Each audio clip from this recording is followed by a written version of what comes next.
Delighted one more time we have the opportunity have a discussion, and Professor Clohessy, that we have a discussion with him a few months ago regarding his other book regarding Hazrate Fatima.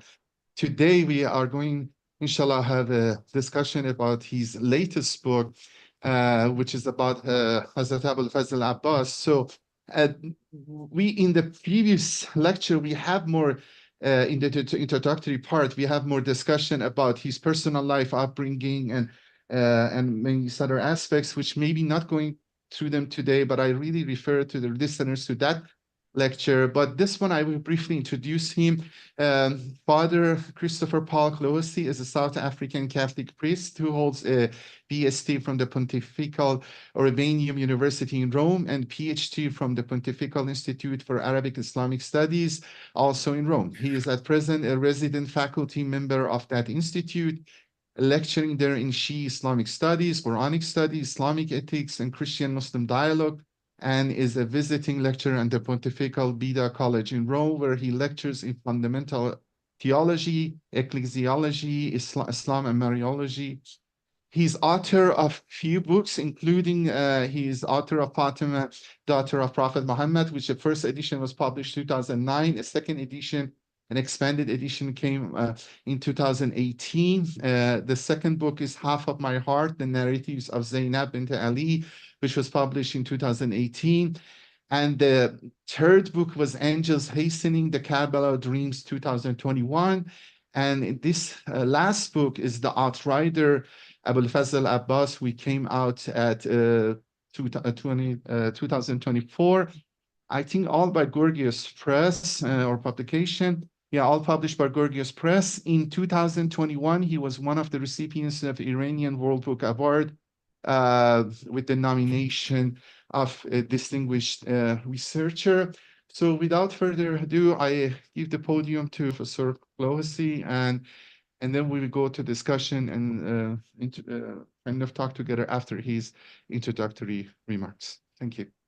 Good, thank you for your, as always, your very kind welcome and your kind introduction. When we last spoke, this book was still being written. I was still working on it. And I have to say, I wrote a book on al-Fadl with great reluctance.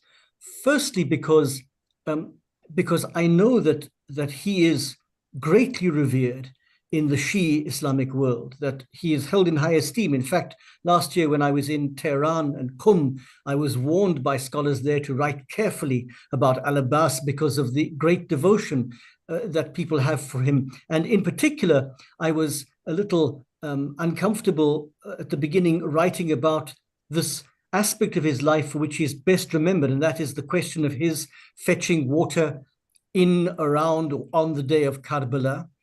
And also, of course, because unlike Lady Fatima and to a lesser extent Lady Zaynab, the primary Arabic sources for al-Fadl are very few. I think there's only one main strand of hadith. It comes from Imam Ziyad via Ibn Babawayh about the status that al-Fadl has now, a status in heaven that even the martyrs are going to be envious on the day of resurrection. But aside that, unlike Lady Fatima and al-Husayn and the others, there is nothing else in the hadith texts, and therefore I had to rely on the history books. So all of the great moments of al-Abbas's life, the moments we know best, those moments that are persistently told and retold in the majalis setting or in the ta'ziyah setting, all of those moments are the moments that I've tried to deal with in this book, as well as something of his personality, because he is an iconic figure. In fact, I would say that, like al-Husayn, he is close to being an archetypal figure. And I thought, as a Christian theologian, that his story was worth telling, firstly, because I think he merits a biography of his own, but secondly, because I thought because of this, because he is iconic, because of who I think he is, his story is worth telling to a much wider audience, Shia Muslims who perhaps know little about him, although they have great devotion to him, but also non-Muslims and non-Shia Muslims and non-Muslims as well. Almost, it seems to me that it is it became increasingly difficult for me to tell the story of al-Husayn without telling the story of al-Abbas, because they lived, as I said in the book, they lived in the sort of virtuous circle, nourishing each other's, nurturing each other's life and each other's story. Al-Abbas ends up being the champion of his brother. He's his standard bearer. He is his top soldier, his diplomat. He's the one who's entrusted with the most dangerous missions, which is the reason for the name Outrider, one who is constantly being sent out far from the crowd to do dangerous things. For this reason, some texts, very few, but some texts record the words of al-Husayn at the death of al-Abbas, "My back is now broken." It is almost as though everything has come to an end for al-Husayn when he sees the body of his half-brother who has been killed. So at the outset, I found the sort of parameters, if you like, of al-Abbas's story, and I call him Abbas much more than I call him al-Fadl, because al-Abbas is the name given him by his father for a particular reason, and it has particular significance in his life. The parameters of his story are really, at the beginning, quite simple. We know that he has 3 blood brothers. These 4 brothers are all sons of Ali bin Abi Talib, not by Lady Fatima, but by another Fatima, who eventually would become known more popularly as al-Banin. We are told by the text to avoid reminding Ali of his first beloved wife, Lady Fatima. So he doesn't share in the immediate status of his half-brother al-Husayn as Imam, but he certainly grows up in that milieu and in that household. I began the book by using 2 basic transmitters. I took Abu Makhnaf. Now, we'll come back to Abu Makhnaf because he's an extremely problematic source and character, but he is, for me, a crucial source for Karbala because it really is the earliest maqtal that we can find, even if we've only got fragments of the original work. And then side by side with Abu Makhnaf, I took, obviously, Sheikh al-Mufid, because Sheikh Mufid, although these 2 are separated by at least 2.5 centuries, Sheikh Mufid, in his Kitab al-Irshad, he gives us a very nice outline of the events of Karbala and al-Abbas's activities during those events. And then, of course, there are a number of events that are told only by later transmitters. They are skipped by al-Mufid, and they come back in later transmitters. We'll look at that in a moment. The trouble with Abu Makhnaf is he needs some very cautious introduction. So my personal academic opinion is that Abu Makhnaf was a Shia, or at least what you could call a proto-Shia. That is, he was a great supporter of the cause of Ali. My friends in Tehran insisted that he was not a Shia. I think he was a Shia, and that therefore his maqtal is of increasing importance because it is his maqtal that is used by all the early Sunni historians like Tabari and Baladhuri, to a less extent Ibn Sa'd. And therefore, the fragments of the earliest account we have of al-Husayn and al-Abbas, they are now kept for us by Sunni historians, but they had originally a Shi'i source. And so I began by trying to discover what Abu Makhnaf said about al-Abbas and his attempt to fetch water. So aside from biographical details, the biographical details can be established with great simplicity, but without much detail, because as with al-Husayn himself even, we don't have that much information about the early years. We have certainly hadith that speak of the Prophet Muhammad and his 2 beloved grandsons, al-Hassan and al-Husayn. But in terms of a day-to-day account of the early years, the historians did not give us that information. As with al-Abbas, besides the fact that we know who his parents are, for the rest, we have to rely on all kinds of secondary and tertiary sources, not on primary sources. And therefore, this book gives a brief introduction to his life, his birth, an introduction to his mother, who I think is of crucial importance in that she is the one who gives him a certain Islamic formation in piety and in law and what it means to be submitted to God. I think that she merits her own biography. Perhaps one day we will get round to this. And then comes the Karbala event and the immediate events leading up to that. So the first thing that strikes me about the writings of Abu Makhnaf concerning al-Abbas is that according to Abu Makhnaf, al-Abbas went to fetch water before the battle, not during the battle. Possibly on the 8th of Muharram, more likely, I think, on the 9th of Muharram, he gets sent by his brother with a group in which he is clearly not the standard bearer or the leader. It is somebody else, Nafi, who is the standard bearer. There is a scuffle at the water's edge, and the group, among whom is al-Abbas, bring back water successfully without losing a single man, successfully to al-Husayn's camp. So if we're going to rely on Abu Makhnaf as the earliest source, it seems to me that the fetching of water certainly, or a fetching of water, certainly happened before the actual battle. It is only later on with later 4th century scholars, 4th Islamic century scholars, that we begin to read a new story or a new idea, and that is that it was at the height of battle, in fact, more towards the end of battle, that al-Abbas goes to fetch water, and he is not successful. He gets killed, coming back with the water. And then that second strand becomes more interesting because as the years go by, the sources add further elements, such as al-Abbas's refusal to drink water and quench his own thirst before the thirst of al-Husayn and the women folk were quenched. Now, the book goes into this whole question in detail because he is, after all, known as as-Saqa, the water bearer, as almost his primary nickname, one of his primary nicknames. So the fetching of water is absolutely foundational to the life of al-Abbas, and it gives a certain shape and a certain texture to his character. We'll talk in a moment about his character. My own opinion is that if it is true that somewhere between the 3rd and the 7th of Muharram, the water was cut off. Many texts say around about the 3rd, but it could have been slightly later. I don't believe that there would have only been one attempt to fetch water on the day of Karbala by al-Abbas.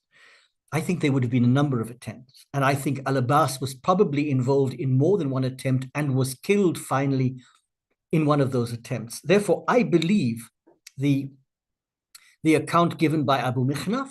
I believe that he went to fetch water as a group, a member of a group in which he was not the leader, or at least he was not the standard bearer. He was given the command, but somebody else carried the standard. They did fight a scuffle and they did bring water back. And I believe that towards the end of the battle, when no one else was left, both he and al-Husayn tried to fight their way towards water and were both killed eventually. Quite possibly the story of al-Abbas bringing back the water and being killed and then dismembered after his death, that fits in somewhere there. So it is for this reason that I wrote this book very carefully, because I didn't want to provoke offense, but I was quite interested in how the story from the first Shi'i text that I could find, which was Makhnaf, as it's recounted in Baladri and Tabari, how it changes as you get to al-Qadi later on, and some of the 4th century, I think 4th century writers who tell a very different account of how the water was fetched. In terms of al-Mufid, and I like reading Sheikh Mufid because he gives very good historical details and outlines. I followed him in a sense because he gives us a number of moments about the life of al-Abbas that we don't always find everywhere else. So he mentions who al-Abbas is, the eldest of 3 brothers, all born of Ali bin Abi Talib and al-Banin. Abdullah, Uthman, and Jafar, the other 3 brothers. We're not always sure which order they're in, but they're all of them martyrs, and all of them get easily forgotten because they are overshadowed by al-Abbas in the same way that, in a sense, al-Abbas is overshadowed by al-Husayn. But nonetheless, al-Mufid, Sheikh Mufid, establishes these biographical details for us. Secondly, Al-Mufid recounts that around the 9th of Muharram, so I think the night of the 9th of Muharram was a frantic night. There were all kinds of things that are reported to have happened on that night. According to Sheikh Mufid, just before hostilities began the next morning, Shimr, the dreadful commander of Ibn Ziyad's forces, he tries to offer indemnity to al-Abbas and his three brothers, not to al-Husayn, but in fact there is a double indemnity because Shimr, for better or for worse, who is related to al-Banin, he is trying to rescue these four relations. But Ibn Ziyad also sends an offer of amnesty, quite possibly brought by Shimr, so that there's a double offer made to the four brothers, quite definitely without al-Husayn being part of them. And al-Abbas, the silent al-Abbas who rarely ever speaks, is the spokesman refusing this rejection.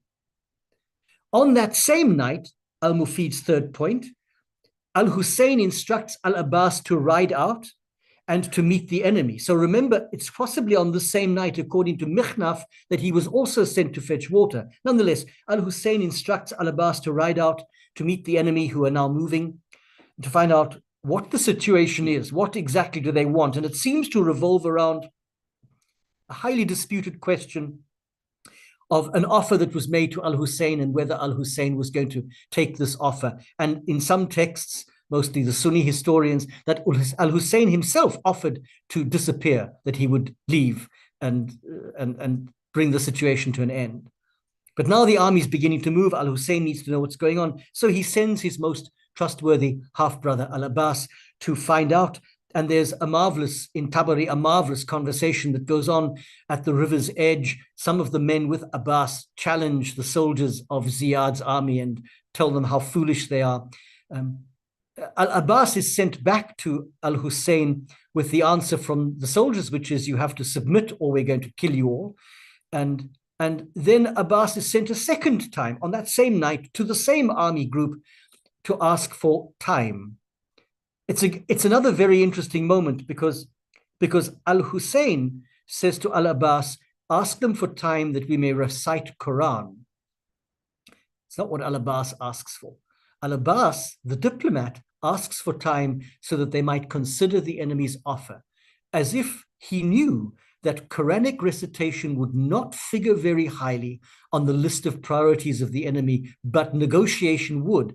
And so he doesn't mention what al-Husayn had sent him to ask for. He, as a true diplomat, creates a way of gaining time. And he certainly does gain time. For me, it's proof of some of his diplomatic skill. Then, still on the night of the 9th of Muharram, we are told that al-Husayn offers to release his followers from their oaths. And once again, al-Abbas is the first to speak and say, we would do no such thing. Al-Abbas is very much a silent character. He rarely ever speaks. In fact, he hides behind al-Husayn. You don't often see Abbas because he will not draw attention to himself. But on at least two occasions, he is the first to speak, and he speaks on behalf of his brothers, or he speaks on behalf of a much larger group. It is also just after this, probably early hours of the morning of the 10th, the day of Ashura, according to Sheikh al-Mufid, that al-Husayn gives his standard to al-Abbas. So al-Abbas, above everything else, is now also the standard bearer. The standard of Ibn Ziyad's army is given to a non-entity whose name will never be remembered, but al-Husayn gives his standard to his brother, and that standard is kept high until the end of the battle, when finally al-Abbas falls. And then number 6, the sixth point that in the chronology given by Sheikh al-Mufid is that towards the end of the battle, when al-Abbas sees that everyone else has been killed, he then invites his 3 brothers to go forward in front of al-Husayn and to be martyred. The texts differ from author to author. In some cases, at least one case, he asks his brothers to go and surround al-Husayn and be bodyguards for him and die doing that. In other texts, they go out one by one and give their lives for him. He becomes their heir and then he dies. So in Sheikh al-Mufid, there is no going to fetch water the day before the battle, the way that we see it in the early, on the 9th in the earlier texts. This is where Sheikh Mufid then becomes a little vague, less detailed. He says that al-Husayn at this point is suffering from severe thirst. Mostly everyone is dead now. And so he attempts to get to a water source himself with Abbas in front of him. Their access is blocked by Umar bin Sa'ad's horsemen. And so al-Mushfid, Sheikh al-Mufid, who is writing 300 years after Tabari, has written a significantly different account than Tabari did, basing himself on the earliest Shia account, which is Abi Makhnaf. And now at this point, al-Abbas appears to be surrounded, according to Sheikh Mufid. He does not get killed bringing water back. He gets killed fighting off an attack on al-Husayn. And we are given the names of those who killed him. And he is buried, says Sheikh Mufid, in the very place where he fell on this road to Ghadiriya. And that's where his tomb is today. There is one other attempt, or at least one other job that Sheikh Mufid gives to al-Abbas, and that is that he sends him to rescue some of his own soldiers. Al-Husayn, some of his own soldiers plunge too deeply into the battle and they get surrounded, and al-Abbas is sent to rescue them and bring them out. So in essence, what I've tried to do, because it's the only way I could do this, is to begin with the earliest sources and move from there. Now, in Western scholarship, the issue of Islamic sources is a big problematic issue because there's all kinds of questions and distrust about the sources. My own point, as a far less brilliant academic than many of my colleagues, is that I simply start with the earliest report I can find, and I trace the report from there because I'm interested to see how the report is manipulated, or if it changes, or if it stays the same. So having started with Abi Makhnaf, as he is found in Tabari and Baladhuri and Ibn Sa'd, I then began to look at later Shi'i sources who tell a slightly different story about how water is fetched and the glorious martyrdom of al-Abbas as he fetches water. I think that on a kind of from a spiritual point of view, as a theologian, I think that al-Abbas, for everything else you can say about him, he is an antidote to the egoism of the world. So we're living in a time now when ego reigns supreme. People want what they want, when they want it, how they want it. They don't want any physical pain. They want medical science to take all pain and suffering away. And there you have al-Abbas, who I think had a double martyrdom. I think that he gave his life fi sabilillah, as did al-Husayn. He gave his life by attaching himself intimately to the cause of al-Husayn because he believed in that cause. And so from a general point of view, that was the reason for his death. But the immediate cause of his death was because he went to fetch water for some women and some children. So this very tough diplomat, soldier, negotiator, he goes off to fetch water because he hears the cries of the children, especially Sukaina or Sakina, whichever name you choose to use. And he gives his life for these women and children. So it's a double martyrdom. He gives his life for God, but indirectly he does it by giving his life for his brother and also for these women and children. Therefore, he is an anti-value for the modern world. He is precisely what nobody does anymore.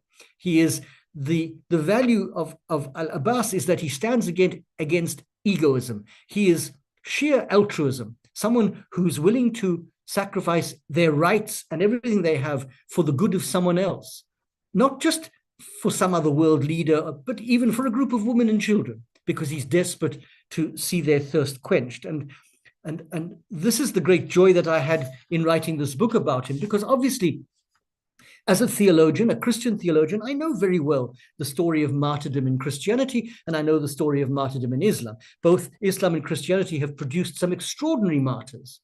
Many of them we hardly mention anymore. We remember them briefly and they disappear. But al-Abbas is a perennial figure. He keeps returning year after year in the majalis and in the ta'ziyah and on the days of Muharram when his story is retold. And he keeps returning because he is an unlikely hero. This great tough soldier, we're told in the early text that he's so tall that he can't even ride a horse without his feet dragging on the ground.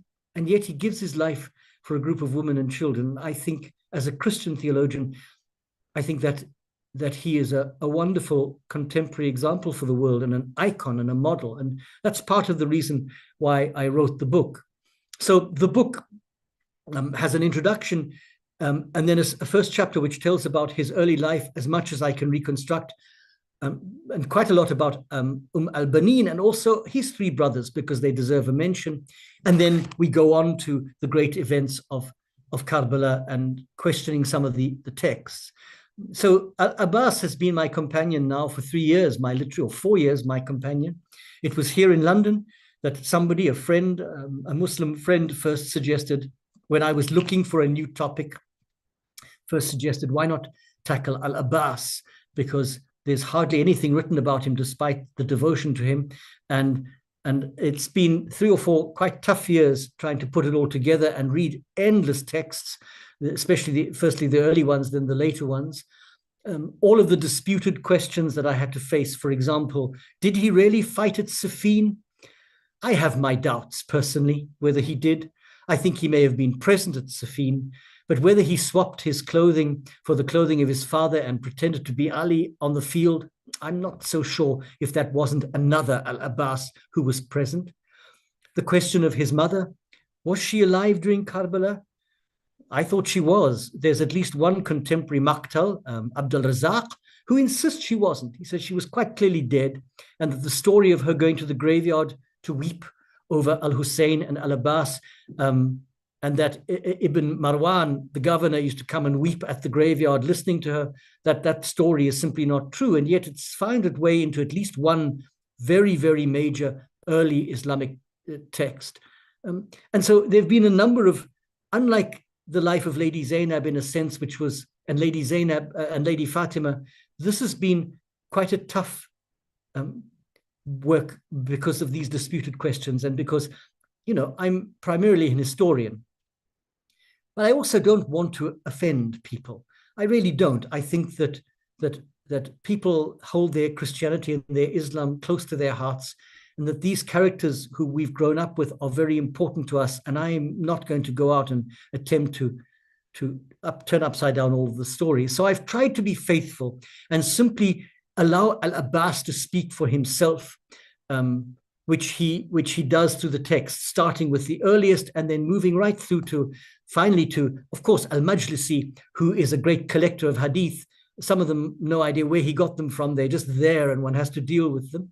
But this is what I've tried to do. And it's my academic method is quite simplistic. I just work from the earliest texts till there are no more, and then attempt to put the life together. So that's al-Abbas. That's about all I can say. Perhaps there are some questions that come up, and I hope people will read the book. It's a much shorter book than my normal books because really it's difficult to find much to say, but I've enjoyed writing about him. I'm deeply inspired by him. He's been a great companion in these years, and not for his courage.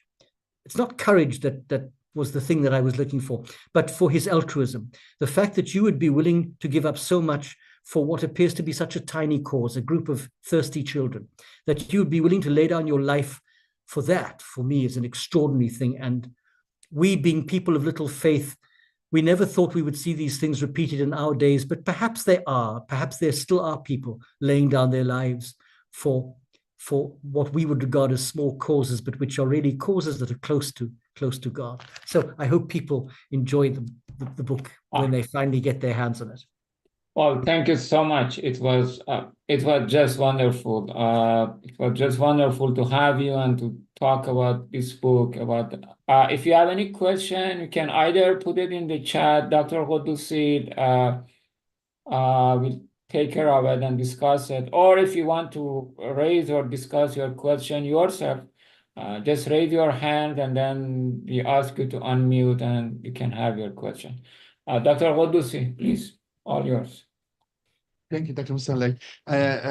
Professor Dr. Clohessy, I'm thank you for your speech. You summarized it and touched some of the important part of the books, or you can say somewhat controversial from the beginning. Actually, if you spend with al-Fadl Abbas the last 3-4 years, the last few days I spent with your book, actually I was in Iran flying back, and then we kind of arranged this talk, and I said I was reading the airplane and last night, and I'm very pleased with the book because I think you did. I will go through some of it. There are some questions, but I think the next half an hour, I first want to keep it around your book, and then we go to the questions, maybe the last third half an hour. Because especially the chapter 4, which is about water bringing of Hazrate Abbas and other chapters, you touch some topics. You did great service to the Shia Islam, because many Shia writers, maybe they do not dare go over there, or especially putting it aside, you use a very critical, historical, scientific method, but very respectful and objective. And because I was reading that chapter, I was really interesting for me. And as you said, the methodology is very clear, starting from earliest sources and listing them through and going through and discussing that. Let me first share the chapters of the book, because to see people which haven't seen it. Look, this is the book table of contents. Okay, let's make it smaller to fit in. Okay. So look, it is chapter 1 is introduction, which is methodology explained. The mother and her son. This is the part about al-Baneen. Every chapter is a very thorough discussion, and all different versions it's said. For example, the example Professor Clohessy gave, whether al-Baneen was alive when his 4 sons martyred in Karbala or not. Most Shia studies believe she was, because they all believe, most of us believe or heard that she saw. She knew that her sons are martyred because some blood appeared in something, sand container she had.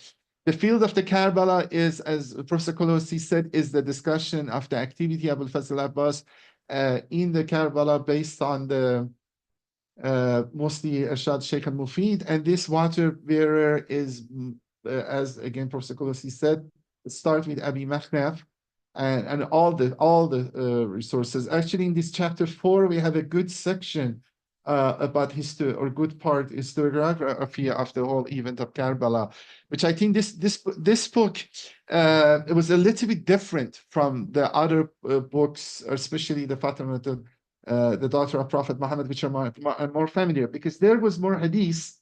You may be avoiding, although you have still source criticism, but here again you didn't criticize, but because more we are dealing with the history, you listed all different versions, contrasted them, and kind of you'll be explicit about your opinion. And let me put it aside. I'm completely, let me go my personal experience. Actually, I touched myself one time this issue of water bringing.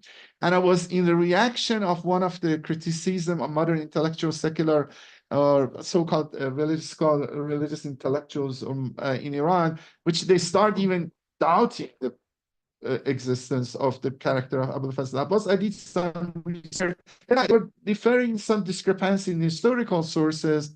So when I went to go to the research, I was relying mostly Akhbar al-Tabal, Ibn Qutayba, which you mentioned it, but that book is very summarized. And then I looked to the Abi Makhnaf reconstructed version, Farsi translation, that they went to different historic books. Everywhere Tabari says, I get this, maybe Abi Makhnaf, they snap it out, and they reconstructed this book by Atullah Yusufi Qaravi. And I rely on them. And in the middle of a talk, I mentioned, okay, maybe the story is different. And then that brought sensitivity. That 1 minute, 2 minutes, which I mentioned it, occupied all the questions. But your investigation is much more thorough. and kind of, although at the end you have an interesting conclusion based on Abdul Razak Maqtal, which kind of combine both narrations. But I personally have been inclined to Abi Makhnaf. One thing I would say, maybe start it here, and then I want you to go discuss it, because there are many points you mentioned. Maybe I mentioned two, and I want to discuss it, and I want maybe ask you to give also a little bit introduction to historiography of event of Karbala. You listed all those books, explained them, how the relationship is. Okay, I agree with you. Abi Makhnaf is Shi'i, at least political Shi'i. You know, because we have Shi'atul Ali in the sense of the political supporters of Imam Ali in opposition Shia to Usman, and the religious Shi'i, which is now is the Shiism. And I agree, yes, his family and his all relationship shows that he most probably was also a religious Shi'i too. But I really, objectively, personally, I don't think he's biased, because he's expert in the events in Iraq, and much of what we know events of Iraq is because he's writing, because he was in Iraq. As you know better, that historiography at that time was regional. Some people expert in even Hijaz, some people expert in events on more in Syria and so on, because they know people living over there, they know people doing activity over there. So Abi Makhnaf, I think even as a modern historian, we read his versions, seems more rational, less miraculous. I mean, I'm not saying having miracle per se is wrong, but too much of it brings some question. Maybe he doesn't have much those process of mythologization or changing the history to mythology a little bit, which I think this is the main obstacle nowadays, that the story of Karbala is understood by non-Shi'i Muslims and non-Muslims. Look, I just say, I said it before, there was one Sunni Wahhabi, influencer in social media, which was used to come and mock Shias, say things against them, and then one day comes and said, "Okay, I'm going to tell you the true story of Karbala. So don't listen to this what Shias say. These are fancies. I wrote a book." And then I ordered the book, and he came, and I noticed, okay, he did go, because he has more hadith or mine. He copied some hadiths from Bukhari and some known Sunni sources and paste them a little from Tabari, and he gave me a disjuncted history. So it wasn't much anything over there, no much research, just copy pasting some hadith. But at the end of that book, there was a table, which I'm as a Shi'i, I think your book has done the service, touch the sensitive issue, repeating things which are doesn't open question, doesn't address some concerns, doesn't help. And I think you did great service. And when I was reading your book last night, especially this chapter 4, I always really praying you were courageous enough to go to this field, this domain, and very respectful.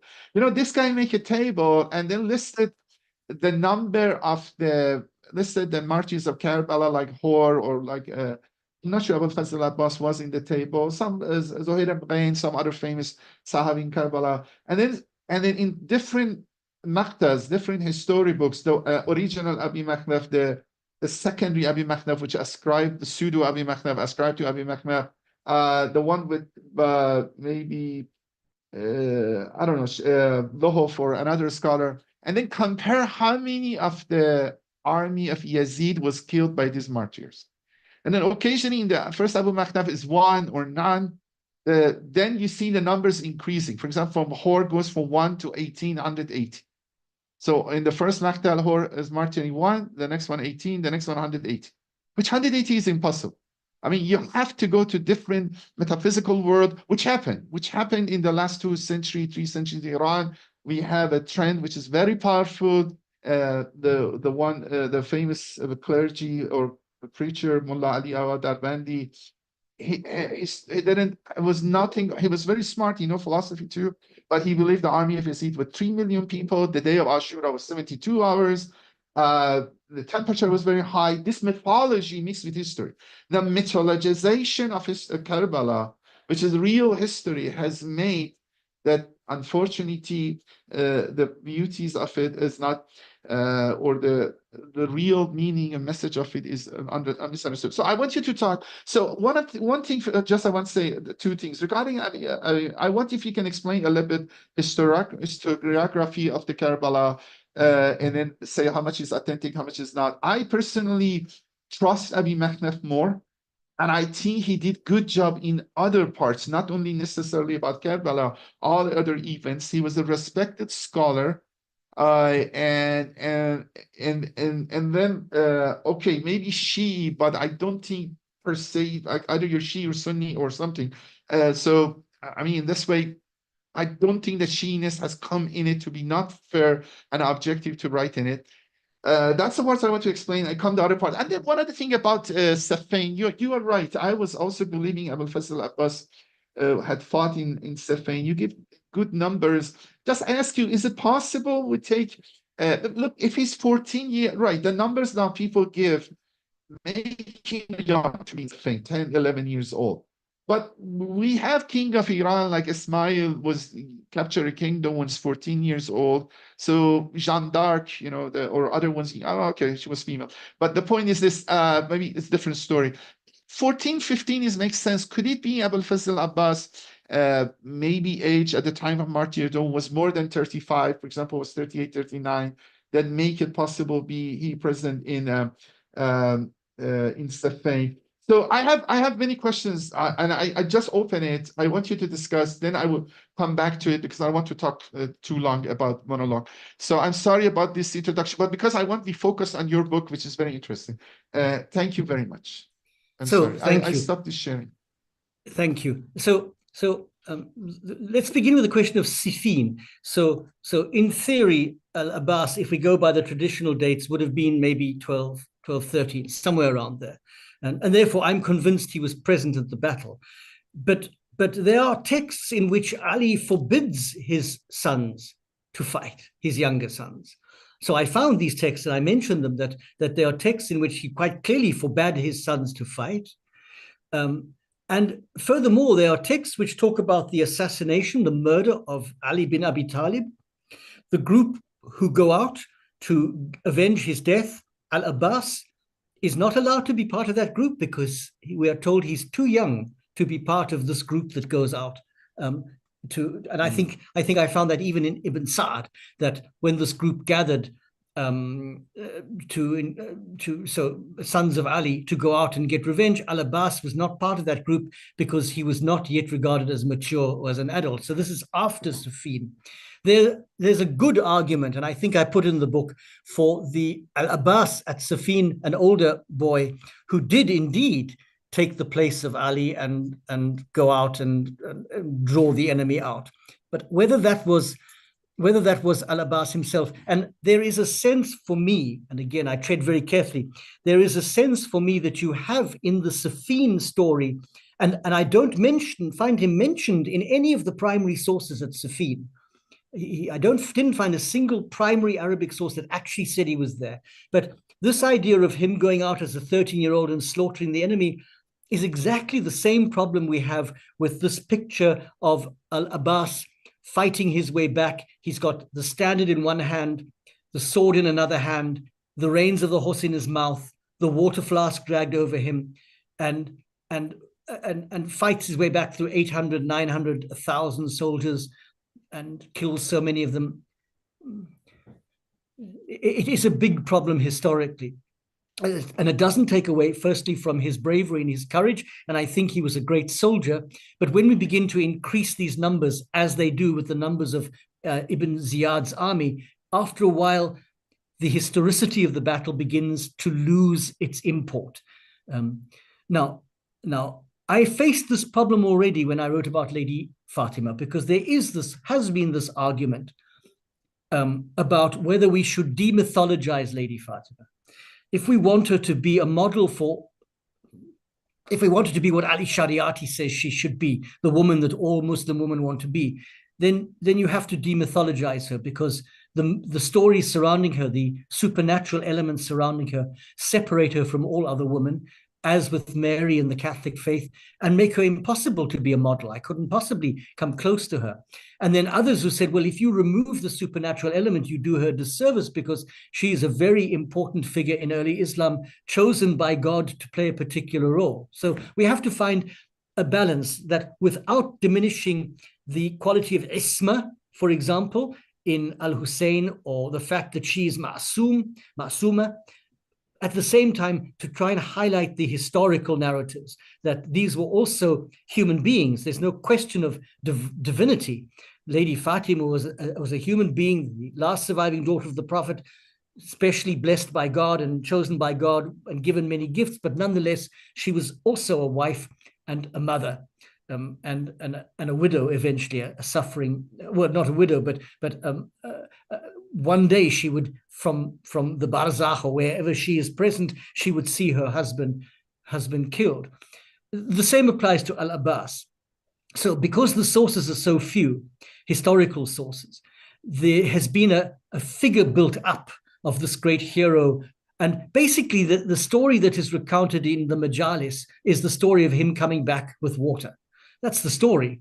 The other issues of Karbala are less recounted than him fighting his way back, being killed, having his limbs cut off, although some texts suggest that happened after he was killed, as a mockery of Islam, because the one thing you don't do in Islam is you don't disfigure a body, and therefore Ibn Ziyad's army deliberately, because they did not practice Islamic principles, disfigured his body after he was dead. But however you tell the story, you reach a moment where there's a physical impossibility that he could have been carrying water and a sword and the standard and holding onto his horse and reciting great poetry as he went. It's a beautiful story, and we don't want to lose it. I think it has a spiritual significance, but I write as an historian and I'm interested in the facts. And I agree with Abdurrazzaq, not in everything. I think he's wrong about al-Banin. I think she was alive at the end, and that she did go with al-Fadl, really, the son of al-Abbas. She did go to the cemetery and weep. I don't doubt that for a moment. But I do agree with him that probably more than once, al-Abbas went either alone or with a group to fetch water, because they would have needed water from day 3 at least, if not day 7. And you can't imagine that they only went once. Now, we're dealing with very early history. I don't expect that the historians write every detail for us. We have to reconstruct some of it ourselves based on common logic, common good sense. My sense tells me that al-Abbas, on the night of the 9th of Muharram, was involved in a whole lot of very important movements, including the fetching of water successfully. And I think that he died just before al-Husayn, towards the end of the Battle of Karbala, as both of them tried to reach water. That doesn't in any way deny that he was trying to reach water on behalf of the women and children. I think he probably was, because the women and children were still in their tents. But he was together with al-Husayn, and he dies, and then that marks for al-Husayn the end. I call Abu Makhnaf a proto-Shia. And it's a phrase that I stole from Wilfred Madelung, who is a superb author. And he talks about proto-Shia. And I use it in the sense exactly as you've used it, that he was a political Shia, long before a whole lot of other issues, because it's only much later, towards, let's say, with the writing of Imam Baqir, but more especially with his son Ja'far Sadiq, that you have the principles of Shi'i theology and spirituality in place. And you can really talk about the Ithna Ashari. But I think that group around Ali and then immediately after Ali, they are what Madelung regards as the proto-Shia. And for many of them, it was less a religious affinity and more, as you say, a political affinity. I also agree with you that Abu Makhnaf was not biased. Why? Because one of the things that I regard as crucially important about him is the number of eyewitness accounts he uses. So I discovered this when I was writing about Lady Zaynab. Little things that people notice. So I was here at a book launch for this book, now at a Shia community, and somebody said, well, is it really true, logically, that he was such a tall man that his feet dragged on the ground? And I thought, why would you mention it if it wasn't true. If you want to describe a brave soldier, that's not the best way of describing him, that his feet dragged on the ground. But if that was an eyewitness account that people saw him, and I mentioned in the book, he had a distant relative. So al-Banin's relatives stretched deep into the Jahiliyyah. They were all horsemen and soldiers, and there was one of them who we are told also dragged his feet on the ground because he was so tall. And I thought, that sounds to me like a description that is absolutely true. The same as the description of Lady Zaynab's earrings, which flashed in the sun on the field of Karbala, or that her face looked like the sun as she came out onto the battlefield. These, for me, are eyewitness accounts because they are little details that ordinarily would go past, but they've been put into the text because they were seen and remembered. And that's why I trust Abu Makhnaf, and certainly for my book on the Karbala dreams, certainly for this book, I used him as my first source, followed immediately by Tabari, because Tabari basically takes his information from Abu Makhnaf. We know this. And therefore, you have in a Sunni scholar the best details that we can find, the earliest details we can find of Karbala, including the life of al-Abbas. So you know, it is a very difficult path, because I am a Catholic. So Catholicism, the whole of Catholicism, is a marvelous mixture of historical detail and all kinds of spiritual details that have been built along the way. And those details, if you take them away, the whole building begins to collapse, because you're removing an important part of the scaffolding. I think that secular and sacred history run along parallel lines. And for us as historians to simply disregard sacred history and only swear by secular history, that's not true history for me, because as you, so do I believe in God, and I believe that God is involved in our history, and that the history of the divine, how God works among people, that runs parallel with our secular history, easily ignored, but when you begin to see it, hard to miss. And so I try to find a middle balance between the highly mythologized stories and the bare facts, which can be quite dull by themselves. And I think that the al-Abbas, who I discovered, is a marvelous blend between those two. If it turns out that he wasn't as tall as we thought, you know, it's not going to be the end of the world for anyone. It's a good detail. I also think that the ta'ziyah and the majalis are important, even if they're embellished, because they are not historical performances, they are spiritual performances. They're a little, I think this recently deceased scholar talked about a little twist of spirituality mixed with history. And therefore, I don't expect when I go to a majlis for it just to be a recitation of bare historic facts. I expect it to be a narration of a human moment in which, if you like, heaven and earth came together and almost touched in a single person or in a group of people.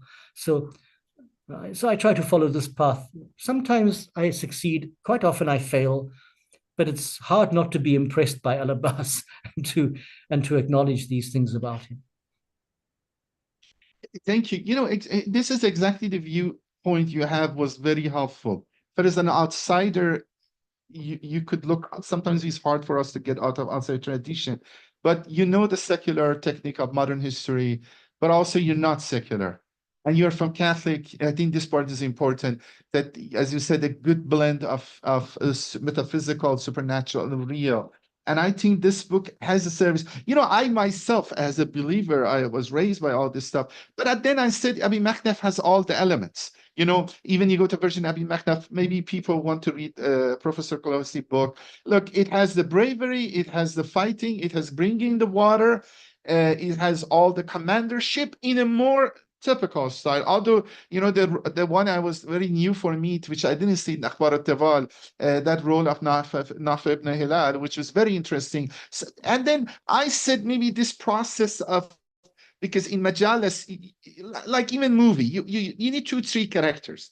I mean, I'm sorry, this is the rational mind that says, okay, maybe people reduce and conflate different stories in one person to be more attractive. Maybe this is the case, but actually, okay, this is a second on mine. But I think the one you said at the end about the way right, you're right. If we have the idea of the 2-3 times, maybe they try 2 times at least, 7th day of Muharram and the 9th or 10th of the day, want to bring the water, everything can be settled. And also the point you mentioned, which maybe the cutting of the hands happen after that, because they cut the head, you know. So I don't want to go too much through this, because I want to ask questions now. We reach the 3rd time, but I really recommend the readers read the book. It is, look, it is a detailed historical one, and then, but I think it's the benefit that you see different, Professor Clohessy has listed all different varieties. Because for myself, I went to Akhbar al-Tabar, but when I read different versions, I noticed I need what Akhbar al-Tabar have done. He had simplified it too. You know what I mean? It's the Persian, sorry to interrupt you. So you said, in the book, different sources or different narrations have been discussed? Is that? Yes, all of them. Professor Clohessy, maybe you can explain. Honestly, every different variety of era, not the recent years, like Rosat al-Shahada or stuff like that. The historical, classic historical sources. So it's like a collections of the main. No, I should say, Dr. Professor Clohessy said, but the point is this: no, it's not just a listing. It's not listing. It is a very smooth discussion, listed and compared and proceed forward. Okay. So I let Professor Clohessy, maybe can you explain a little bit on methodology? For example, this chapter 4, how you started from earliest sources and going forward through the end. Yeah, so I don't follow the Western argument over Islamic sources. There's a huge debate. Islamic sources are just rejected out of hand, and I say, well, we as Christians are losing even earlier sources, and everyone's happy, you know. St. Bede wrote a history of the church in England. We're all happy to read St. Bede, but then as soon as we start hitting Islamic sources, we question. No, I think the Islamic sources, and I made the point in the book that what you are reading there is history as it's written through the eyes of a number of eyewitnesses. And therefore I'm happy to accept it. I read the sources carefully, of course. So I began with Abu Makhnaf because I think Abu Makhnaf is the earliest, in fragments, the earliest we have telling the story of the fetching of water. And then I traced how the story changes as more and more Shi'i scholars take it up. And it changes from 9th of Muharram to 10th of Muharram, from before the battle to the end of the battle, from a successful bringing of water to a failed bringing of water because al-Abbas is martyred. I'm fascinated by these developments of texts because the story remains the same. He is still as-Saqa and he still goes to fetch water, but it is the details that come in later on. And I ask myself, for example, where did Sheikh al-Mufid get these details from that Abu Makhnaf didn't have? So I follow a simple methodology. And I, as people know by now, I use equal numbers of Sunni and Shia sources because, again, I don't want people to say, oh, al-Abbas is just a Shia invention, the way they would say about Lady Fatima or Lady Zaynab. No, I want to show that he is prominent in the early Sunni historians, that nobody invented anything about him. Just a point, you mentioned Nafi bin Hilal. I felt very sorry for him because there is another man called Hilal bin Nafi who is an enemy. He was in the enemy camp. And there are some scholars who mix up the two names, but they're two distinct characters. Now, the conversation that Nafi has with his companions after al-Abbas has gone back to talk to al-Husayn, it's one of the best conversations, and I don't doubt that it is a word-for-word record of this challenge that they offer. And then when he is challenged, he describes how he came to support al-Husayn. And it's a marvelous conversation. For me, those are a living part of history that I don't want to lose out on. I think they form part of the greater story. So my methodology is different from most people's, but this is how I've always worked as an historian. I always think if you want to begin with a crossword puzzle, first you find the 4 corners. Once you've got the first 4 corners, then you can begin to build the crossword. I want to find who was the first one to say that al-Abbas went to fetch water during Karbala? And once I found that, I want to see how the story develops in detail, how it changes in detail, or how it gets left out by some people completely. In fact, this story doesn't get left out by any of the scholars. They all talk about the fetching of water. It's just at different moments. I'm happy you talked about the Sunni resources, because that's what my other question was. All the discussion is from Shia sources, or you have looked at the Sunni sources, which I'm happy you just mentioned that. That's well, one of the big problems with Shia Islam is you have hardly any historians, early historians. There were very, very few, and those few who are regarded as so-called Shia historians, there's big debate about whether they were Shia or not to begin with. So you have to, for early Islamic history, whether we like it or not, we have to rely on people like at-Tabari and Baladhuri. But the fact is that Tabari, I think, was quite sympathetic towards al-Husayn. He may not have said so loudly, but if you read him carefully, you can see quite clearly the way he tells al-Husayn's story, that he is sympathetic to the cause. And in fact, he's accused by some other Sunnis of being a hidden Shia, at-Tabari. Nonetheless, I used mostly the most important maktals, earliest maktals, are all in Sunni works, the very early ones, whether it's Baladhuri or Tabari or Ibn Sa'd, because they've all taken information either from Abu Makhnaf or from one of Abu Makhnaf's disciples, one of his followers. Therefore, I use an equal mix. I don't want to be accused of being an apologist for Shia Islam, and I don't want to be accused of only using Sunni sources. So I use a healthy mix, and I did that with Lady Fatima, and I've done that ever since. And that's how I will, hopefully, in my next work, continue to work. That's my methodology.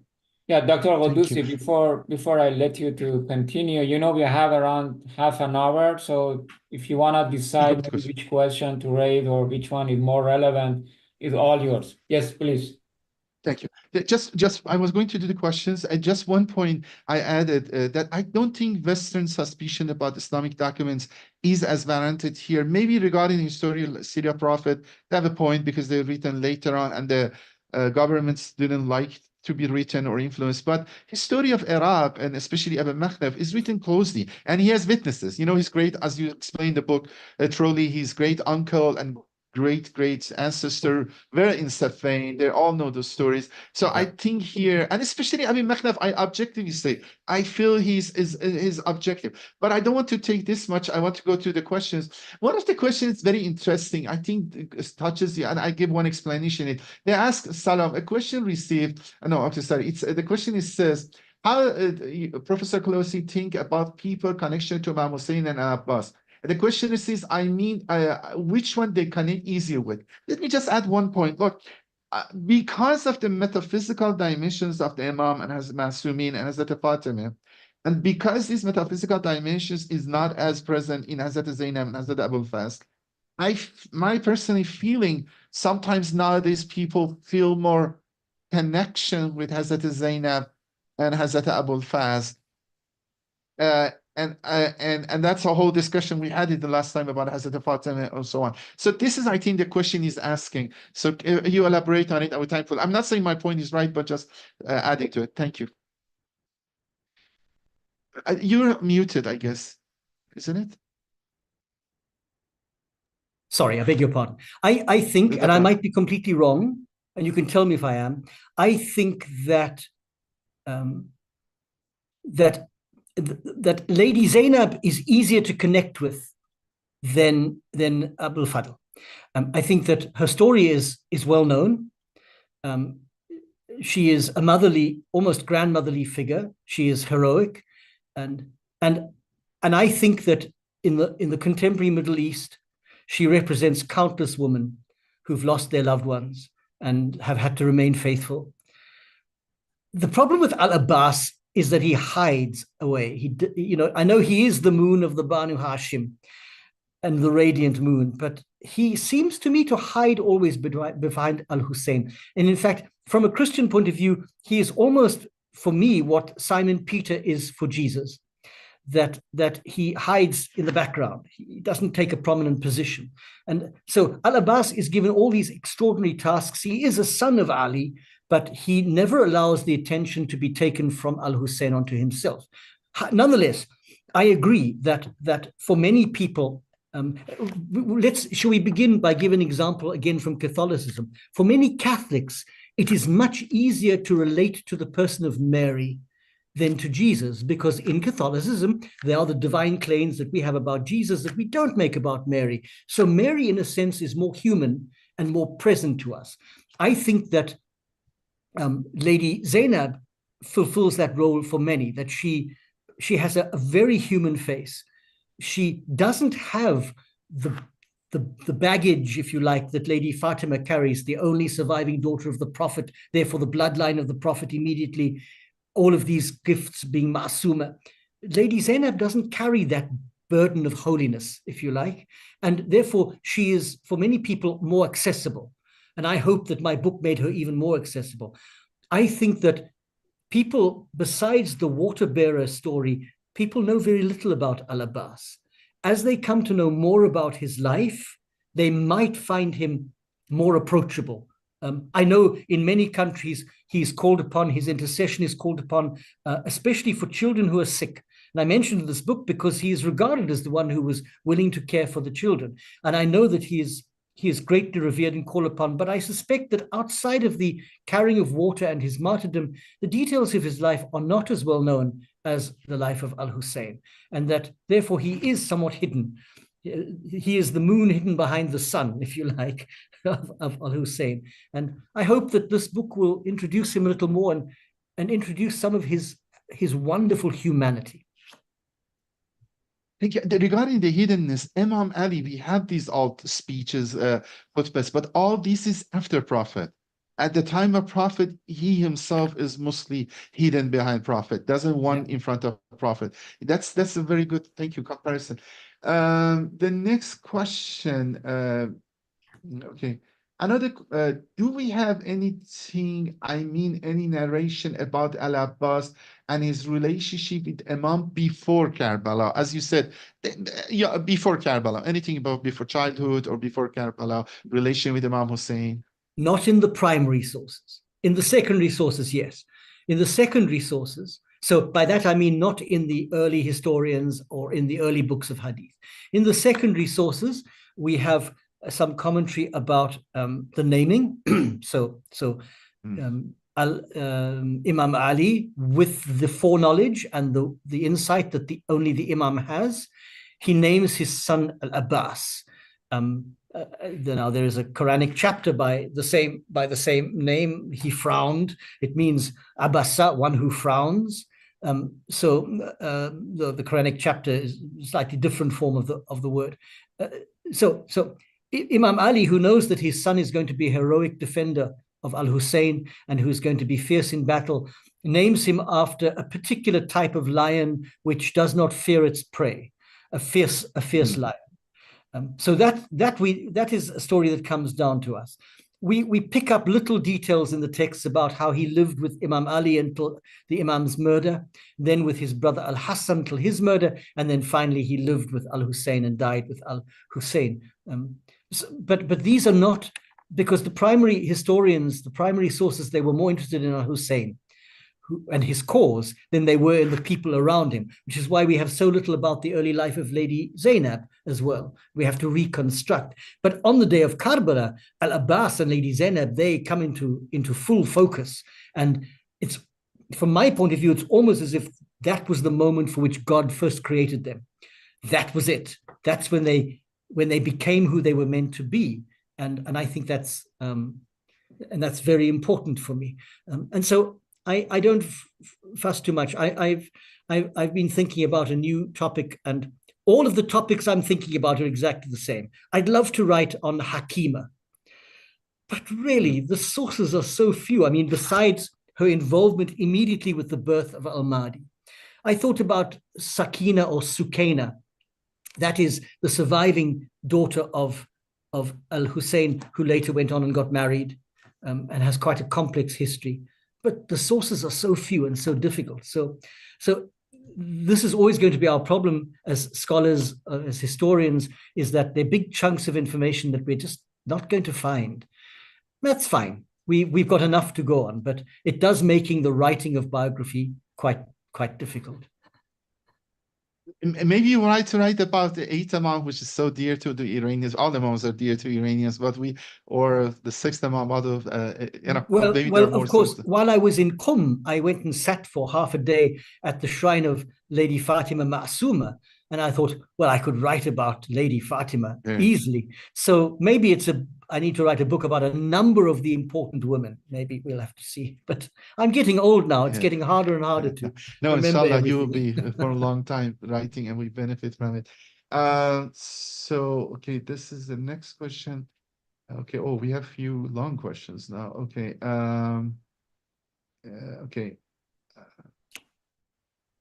Okay, this is a general question, but okay, how does Professor Clohessy distinguish martyrdom in Christianity and in Islam? Thank you. That is very interesting. This is a very, very interesting question. So on a primary level, martyrdom applies to those who give their life for God. That's the first level, or in the way of God. But if you're giving your life fi sabilillah, you're giving your life for God primarily. So that's the first level of martyrdom, and it applies equally to Christianity as it does to, I think, Judaism as well, and to Islam. Now, in Christianity, we call those the red martyrs, those who actually shed their blood, because we think there are other types of martyrdom where you may not shed your blood, but still pour out your life. But for the moment, let's talk about red martyrdom. So those who give their life for God, either you give your life for God because you're defending the teaching of his revelation, whether you're a Muslim defending Quran or a Christian defending the gospel, or you give your life because you're defending one of the values that God instructs us to live by, whether it's justice or fairness or any of them, any of the virtues. So you could be giving your life for a teaching, defending the truth of God. You could be giving your life for another person or another group of people to defend their rights or defend their justice. So there's a direct and an indirect martyrdom, and I think it applies in Islam as in Christianity. You're giving your life primarily for God, but indirectly, you're giving your life for one of his revelations or his teachings or a group of people or a single person who's in danger. And I think that there's little distinction between Christianity and Islam in this. I think in Islam, and I talked about this in the book, the martyrs are held in high esteem in Islam. I mean, they are a rank above the rest. Maybe they're already the first in paradise. And that's why it's interesting that the hadith says that the martyrs are going to be envious of the position of al-Abbas on the day of judgment. So al-Abbas seems to be a step above the martyrs. I think, and I'm not absolutely convinced, but I think that as in Christianity, so too in Islam, there are other types of martyrdom. I think there are people who pour out their lives in service of God or in service of others. They forego their own rights for the rights of others. And in a sense, they are shedding or laying down their lives for others. We would call that a white martyrdom. It's not quite the physical shedding of blood, but nonetheless, you are giving your life in service of others. Once again, always for the sake of God, never primarily for the other person or cause, but always for God. So I think that between Christianity and Islam, there's little difference. Now, there is a sensitive question, and that is the question of those who die in jihad, those who deliberately end their lives. Now, that is a separate question, and it's quite a complex question, and it's far more complex than the Western media wants it to be. So the Western media reduces it to virgins in heaven. That's a lot of nonsense, and it's demeaning to human beings who are in a difficult situation of oppression and have to find some solution and have no other solution. Now, I don't want to talk about it here because, I mean, it's a complex subject. I just think that if we're going to talk about it, we need to talk about it in terms of the texts and the declarations of the scholars rather than what the media, the Western media, say, because they dehumanize people and they trivialize death and trivialize death in the way of God in a horrible way. But I think on a general level, there is very little difference between Christianity and Islam in terms of the significance of martyrdom, what it entails, and how important it is. Thank you very much. Actually, this is a topic maybe later on we have maybe a longer discussion or presentation from you, benefiting your knowledge. There is a question which is maybe interesting. Do you know of any modern person or martyr inspired by the altruism of al-Abbas? Or I added like that, while you writing this book, I guess you have discussions with your colleague, non-Shi'i Muslims or non-Muslims. Have any of them did you talk about your book content? Have any of them express interest? Sorry, what was your reaction to your book from non-Shi'i Muslims? Have your book already inspired some people?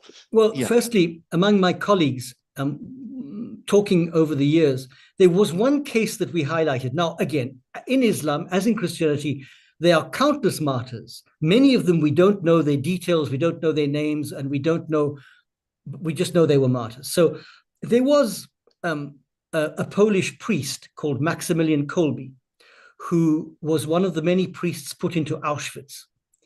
And while he was there, so he was not among the Jewish population, he was among the priests who were badly treated, but not as badly. While he was there, a prisoner escaped, and the commandant of Auschwitz, and this was probably 1943, said that if he wasn't found, then somebody would be killed in his place. And they picked one of the Jewish prisoners. And the Jewish prisoner happened to be a man with a wife and children. And Maximilian Kolbe, the priest who was unmarried, stepped forward and said, "Let me swap places with him, because I have no wife and children and he does." And they agreed. So if you go now to Auschwitz, you can see the cell where he died, Maximilian Kolbe. So he gave his life for God directly, but indirectly it was he laid down his life for the sake of another human being. I think that aside from al-Abbas, whose story we now know and who is iconic, I think there are countless religious people, Christian and Muslims, who have done just that. They've laid down their lives to save others. And I wish we knew their names, but many of them will always go unknown to us, but known by God. Their names and their details are intimately known to him. So I haven't had any reaction from non-Shi'i Muslims. I've got a conference coming up next week online in South Africa, where there will be Sunni Muslims present, and I'm going to present al-Abbas as a model of selflessness and of altruism. So we will see what comes of that. I have to be honest, I'm not sure if this book has been as well received as the book on Lady Zaynab or the book on Lady Fatima. So the first two books were very well received. The third book about the dreams of Karbala was a little more technical and less well received. And perhaps the truth is that the book on al-Abbas could be a little technical at times. And so now I need to return to a popular woman among the ranks of the Shia Muslims, maybe Hakima or Narjis, again, difficult figure to write about. Because these women are important and we can connect with them. Mothers and wives and daughters especially can connect with them. But I think that men and women can connect with Lady Zaynab as much as men and women can connect with al-Abbas. This for me is a very important point. I think you are right, maybe because it's technical, but I think it finds its way. Some of these famous books in history, like a Copernicus book or other ones are... Yeah, I agree. This for me was what I was excited about, because I had some of these questions. I have some background reading, and it's not that hard if people, any of the Shia Muslims can read it. But this time is not like a novel. Yeah, it's like a really historical book. You have to look at it, and I think this is what we needed. That we needed a more critical, and I think it will do, inshallah, its service. But I agree, maybe that's take a while too. And then Narjis Khatun is also a very interesting topic, inshallah. Yeah. Discuss about that. I see that somebody's asked the question about Humayd bin Muslim Azdi. As far as I remember, he was not on al-Husayn's side. He was on Ibn Ziyad's side, but he became a narrator of events because he was an eyewitness to a number of events. Now, if I'm not mistaking him with somebody else, as I remember, Humayd might have been one of the members of Ziyad's police, chief of police, perhaps. Or am I mixing him up with another Humayd? there was certainly a Humayd who witnessed a number of things, including the attempt to kill Zayn al-Abidin and the attempt to burn the tents of the woman. But I think, if I remember, and this is chronicled in my book about the Karbala dreams, that he was a member of Ibn Ziyad's army, but he witnessed a number of things and recounted them. This is possible because that's the other advantage Abi Makhnaf or some other ones have, that they have narrators from both sides. I know one of the slaves or the servants of the Imam Husayn survived. That's which is one of the narrators besides Imam Zayn al-Abidin. As you said, there are a couple of main narrators from the other side, and they corroborate. You know, that's the part. Both are effectively saying the same thing.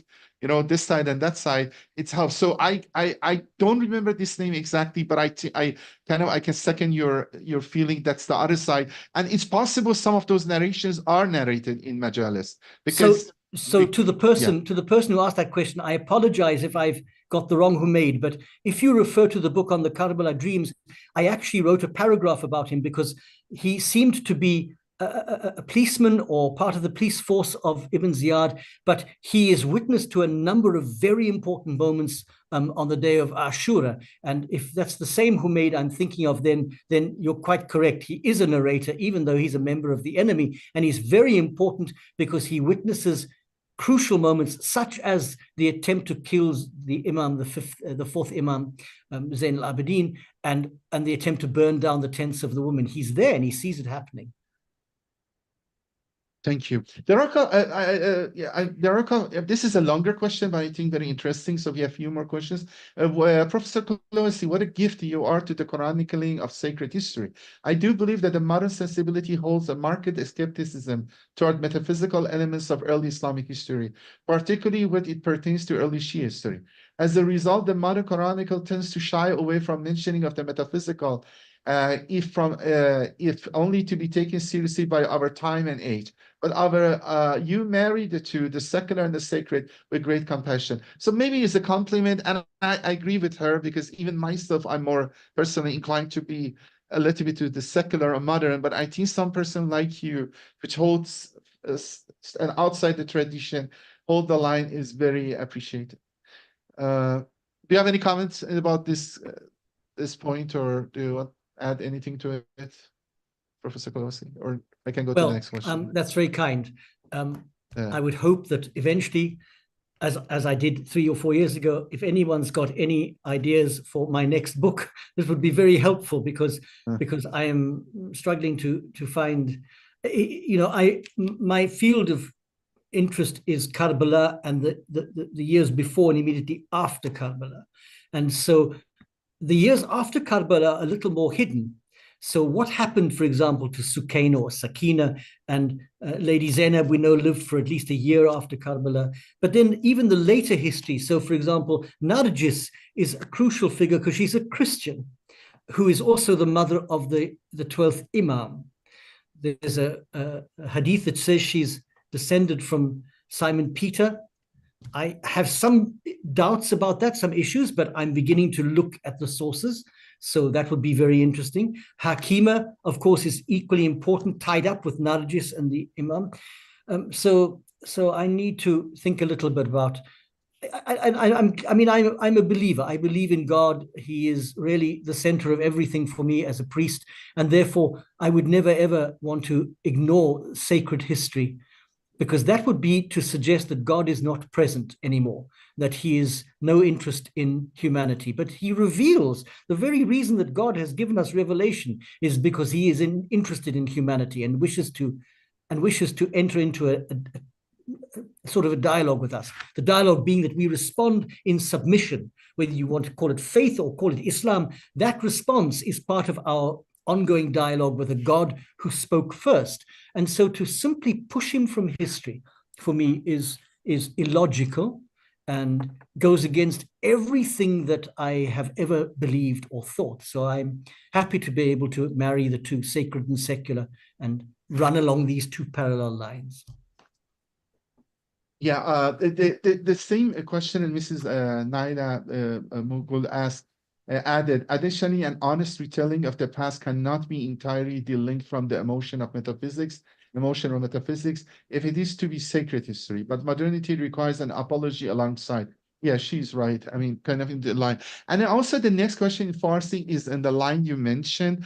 One other character in the story of Karbala, which actually these days are the anniversary of the time of her passing away, is the Ruqayya, the young daughter of Imam Husayn. Mrs. Atari is asking that, I mean, saying Farsi and then thanking you for all the talk. He says, she has, as Professor Clohessy have thought about or wrote about Hazrate Ruqayya, but then what is the historicity of her? Because she adds that we know, at least the story says, Hazrate Ruqayya passed away in Sham, in Syria, but the only place there is a report of it, it seems in the book Kamil by, I guess, Kamil Bahai. So have you discussed, have you written, have you thought about this young daughter of Imam Husayn, Ruqayya, which passed away, you know, very tragically, at least it's alleged or said, passed away tragically in captivity in Sham or something like that? So believe it or not, I was thinking about her yesterday. Yeah. Yesterday, I was thinking about Ruqayya. The reason being is that in some Islamic communities, I might be wrong again, but I think possibly in Pakistan, Ruqayya and Sakina are combined into the same person by some people. They think it's the same person. I don't think it was the same person at all. You have Ruqayya, who dies as a young child in a prison, I think in Sham. I think she died while still in prison. But Sukaina or Sakina, and it's hard to know which one because I generally go with Sukaina, but it could be Sakina. Yeah. She got married. We know this. We have the text, the early text, and she got married a number of times. So she's not the same as Ruqayya, who died in the prison cell. It's always been an issue. The children of al-Husayn, the children of Lady Zaynab, even the children of al-Abbas, to get a definitive list, because if you read al-Mufid, he says one thing, and if you read somebody else, they say something completely different. I am convinced, firstly, that Lady Zaynab was different from Kulthum as an individual personality in history. They were not, as some people say, the same person. I'm talking about Lady Zaynab, the daughter of Ali and Fatima, because they also had a daughter called Kulthum. And some people say Kulthum was the laqab or the whatever, I think laqab of Lady Zaynab. No, I think they were two distinct people. I think Ruqayya, who died very young in prison, was a distinct human being, as opposed to a Sukaina, who grew up a survivor of Karbala. She was present. She challenged Ibn Ziyad on one occasion. She recounts a dream that she had to him and embarrasses him. She grew up. She got married a number of times. And I'm looking at her history. That's why I was thinking yesterday of Ruqayya, because I spoke to a Shia yesterday. He said, oh, where I come from, they're the same person. And I said, no, I think they can't be the same person. So thank you for whoever brought that up, because it is very interesting. And I hope perhaps to be able to show, if I speak about Sukaina, if I write about her, I will not neglect to speak about Ruqayya. That I assure you. So, thank you. And then, you know, even in Palestine, we see very young children, people dying, suffering. And then when I see those suffering, I identify me with Hazrat Ruqayya. You know how the hardship these young children have to go through this. I mean, that's another, we're thankful for your writing. And then one other, I don't have any question, but one other thing, because we are also near end of time. But regarding Nargis Khatun, you know, there are some interesting research. I can send you the articles, they were able to publish it. Some of the young scholar, independent scholars, try to identify any traces of her or person like her in Byzantine sources. So, and they were able to find, because there is the issue of earthquake, whether there was any war between Muslim and Byzantine army. That period, there was a known lady with that characteristic, and they were successful. They've published 4 or 5 articles, and although they put the thing, because it's academic journals, Jordanian and Byzantine study, they put it reverse. They put it Arabic sources, which is the one of the books of Sheikh Saduq, information about the Byzantine princess.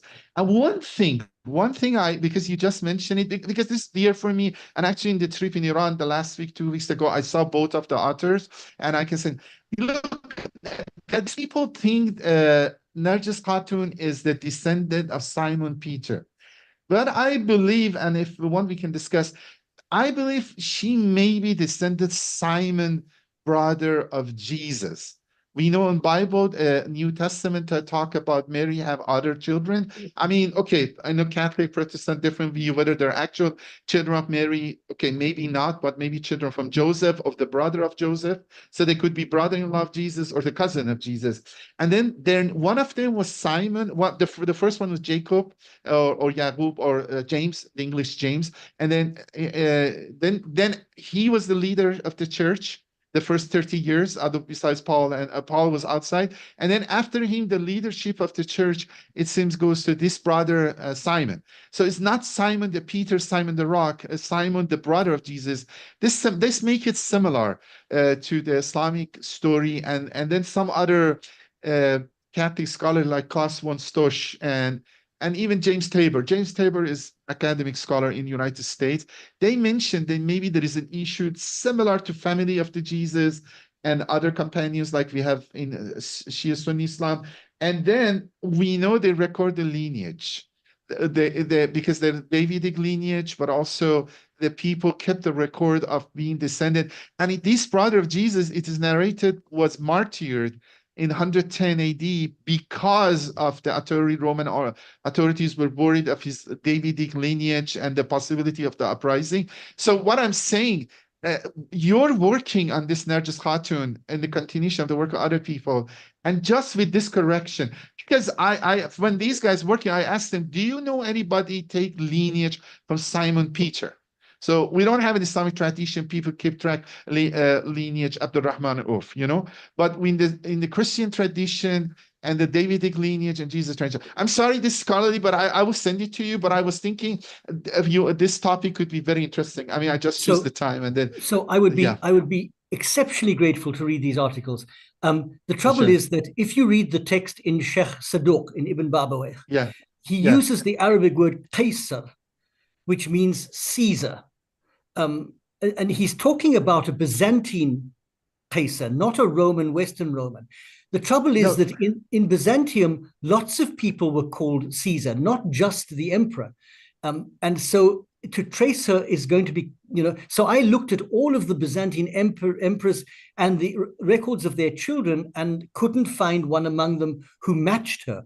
But that's just the beginning of research for me. I've only just begun. So I'd be really interested, because if it's true, it's a greatly important factor. And therefore, I'd be grateful to read any articles. If they're in Arabic, fine. If they're in Farsi, then I would struggle. But no, actually, they're English. And then interestingly, the English, and then one of them won the Jordanian Academy, Royal Academy Award of the article. I would be grateful to read them. Yeah, and then actually they were successful exactly in this. Look, the part which I emphasize, Simon Peter, Simon, the brother of Jesus, as my suggestion to them, because I said, did you find any lineage? But this part they were successful, and interestingly, and the articles are purely academic. As you are right, is not the Caesar, as one of the chief. I don't know, generals or commanders. I will send you from Dr. Musallai. I will send it via that to you after this talk, inshallah. Thank you. You're welcome. Thank you. So, Dr. Musallai, is there any other question or any other thing? No, any audience? We're at the end of the event. At least if you want to add something, Dr. Clohessy, please. Do you want to? No, I honestly, I recommend to all the believers, we know the story of Karbala, read the Professor Clohessy book with patience and detail. It will be rewarding.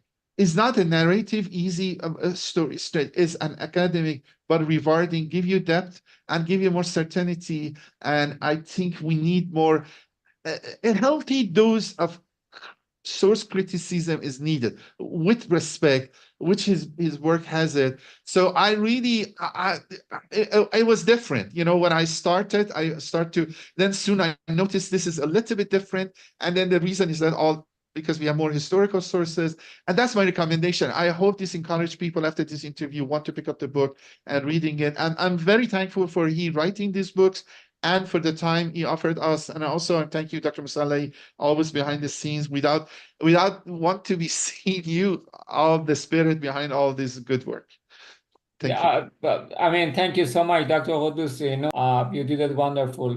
Professor Clohessy, do you have anything to add? Or no, just to thank you again. I'm always honored to be invited to speak about these things. I always find myself surprised that anybody would be really interested to hear me. So it's always a great joy to take part in this session. And for me, these sessions always help to build good relations between people and between people of faith. And for me, that's always a good thing. So I'm grateful in a world where so many people are fighting and pulling apart that we're able to have these marvelous discussions and agree on so much. Yeah, it was really wonderful having you. As I mentioned in the beginning, this lecture or this book review presented as part of the MIT Shia group. While we are a Shia group, I think one of our obligations is to be open to all the ideas and opinions, and then have an open dialogue. Then all of us can learn. That's really what we try to stay on. Thank you so much again, everyone, for joining the session. And I know it is a Sunday, busy for all of us, especially Professor Clohessy, given it is a Sunday. But once again, we're thankful for you and then to accepting our invitation, and we look forward to having you more in our future events. Many thanks. Yeah, thanks everyone. Thank you. Thank you. Assalamu alaikum. Thank you. Take care, everyone. Thank you.